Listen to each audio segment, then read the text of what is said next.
بسم الله الرحمن الرحيم الحمد لله رب العالمين والصلاة والسلام على أشرف المرسلين السلام عليكم ورحمة الله وبركاته. To wannan tambaya taka tana da mahimmanci, sai dai abin da ya kamata a kalla abubuwa guda uku ne. Abu na farko dai su mawadata da masu mulki da ragowar waɗanda suke da wata dama, galibi duk lokacin da za su yi abu sukan yi abin da ya musu daidai ne, ko kuma suke ganin shi suka fi sha'awa, ko kuma suke ganin in na addini ne suke zato shine zai ba su lada. Da haka sukan yi wannan abu ne ba tare da sun tambayi me ya fi dacewa su yi ga wajen malamai ba.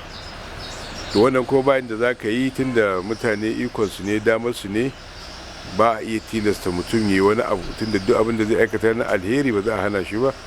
Ko da yake mutane ba su san lalata shedan, shi shedan kullum so yake yi ka yi abin da kake ganin ya fi lada, ya sa ka a kansa, alhali kuma ya san wanda ya fi ladan nan ya ɗauki hankalinka da kansa. Shi yasa bai cika damuwa da wanda yake yin barna na zunubi ba, kamar shan giya ko caca, saboda ya san wannan, ya san barna yake yi kuma ya riga ya shiga hannu. Amma wanda yake yin wani abu da sunan addini ko da sunan abin nan mai kyau ne, to shedan shi ya fi so, saboda shi ne ba zai yi tunanin saban Allah yake ba, bare ma ya ƙi, zai riƙe ya yi.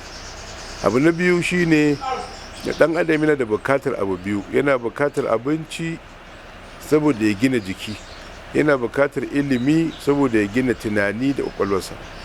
Idan attajiri ko wani ɗan siyasa ya ɗauki nauyin karatu domin a sa a kafafen yada labarai, to wannan ba za a ce ya yi kuskure ba, sai a ce ya yi abu mai kyau, domin bukatar ɗan adam ga ilimi tana da mahimmanci fiye da bukatarsa ga abinci.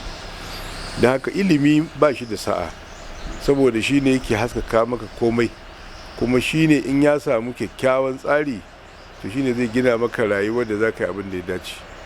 Da haka masu ɗaukar nauyin karatuttuka da tafsirai, ba za a ce wannan wato sun yi abin da ba shi ya kamata. Assalamu alaikum wa rahmatullahi wa barakatuh.